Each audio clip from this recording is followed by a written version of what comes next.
Hi everyone. It's been a while since I recorded my last message. A lot obviously has happened since.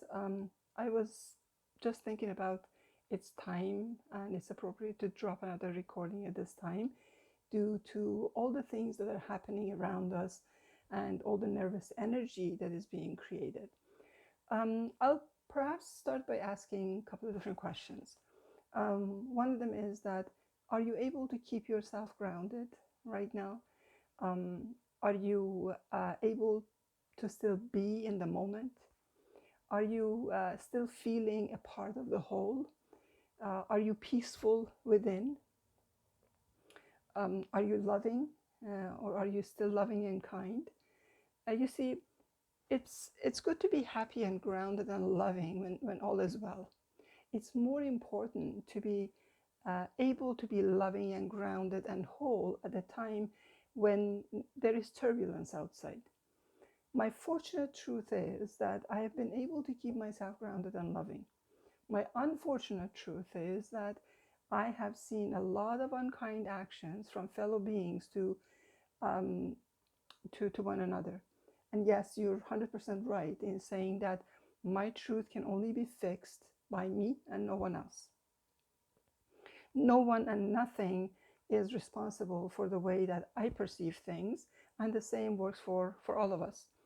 No one can change the lens through which you're looking at the world, whether it looks good or horrible. Okay, um, these are the best times actually to practice Ho'oponopono. I'm sorry. This is, of course, an apology to ourselves, to the way that we perceive things. Please forgive me for the same. I thank you and I love you. And that is to change your perception to something that is more loving and kind and giving. Now, changing the perception will not stand in the way of you taking action, but it actually encourages action. Um, when alcoholics decide to quit and they go to AA seminars, and the very first step is to actually admit the addiction.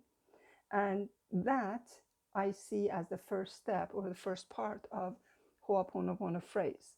When you admit that it is you who sees and perceives this the way it is, and then later they need to go and take action and then actually not drink to be considered successful. So admission followed by action will bring results. We normally tend to say history will repeat itself. I'm of belief that it does so because we don't really learn from it. Otherwise, it will not.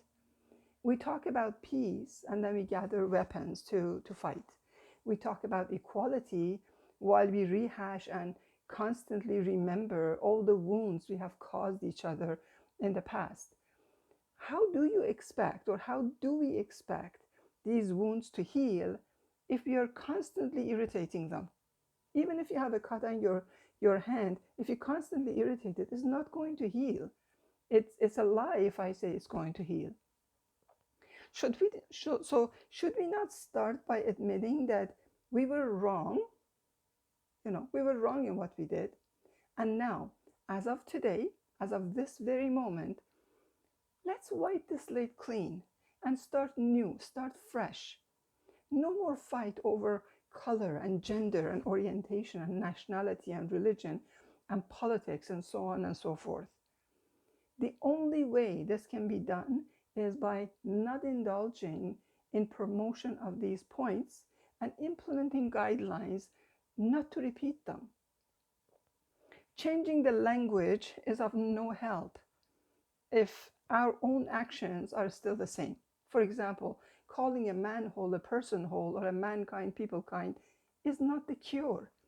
Fixing the actual feeling and moving on is the cure. Allowing and accepting everyone for who they are and how they live is the cure. Not trying to fix everything to work the way we want it to work is the cure. Live and let live is the cure. All this can only happen through the lens of understanding. Understanding that all you see is necessary and required for this world to be what it is. Now, creating peace on earth doesn't start by us reaching out and fixing others. It starts by reaching in and fixing ourselves. It starts by walking our own talk. Understanding brings about acceptance, and acceptance brings about peace. Acceptance has nothing to do with liking. We can accept that something needs to be this way or that way without actually liking it. Liking is optional. Understanding also comes through education. And I'm not talking about getting a PhD in a subject to be a subject matter expert. If anything, we have seen too many designations to too many names without them having a single clue about understanding or the life in general. Education comes from us being flexible enough to search and research when we hear something new. Most topics that are taught in education system nowadays are quite old and they're outdated anyhow. Letting go of what we think we already know and looking at the information objectively once more, regardless of the source of information, is very important. We often disregard good information based on who is relaying the message and how we feel about that person, or media, I should say. Try to use knowledge instead of what you believe or what you have heard on media or read somewhere. Re-examine yourself and your beliefs and what you're hearing constantly. Things change. New information is presented. At one point, we thought the earth was flat, pardon me. At one point, tomatoes were considered poisonous.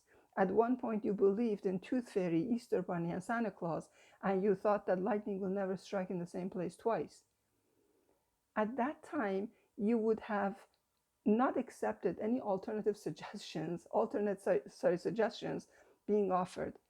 Always remember that anything that is not accepting of change will not continue to live. Our bodies adapt and change to ensure we go on living, and so does everything else around us. This is the closest example we have to adaptation and change. Let's not be solely dependent on one source of information. Read, research, and research some more. Use logic. Let go of the hardcore beliefs. Listen to learn and not to judge. Listen to understand and not to immediately discard. Educate yourself about anything and everything you come across.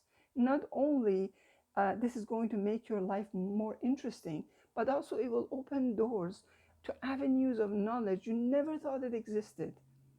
Doubt everything. Doubt everything that you hear until you do enough research to build a new belief around it. This is a beautiful adventure that you can go on and enjoy yourself. I love you all. Today is a new day, fresh start. And as always, please remember that all lives are precious and not just our species. Be the light.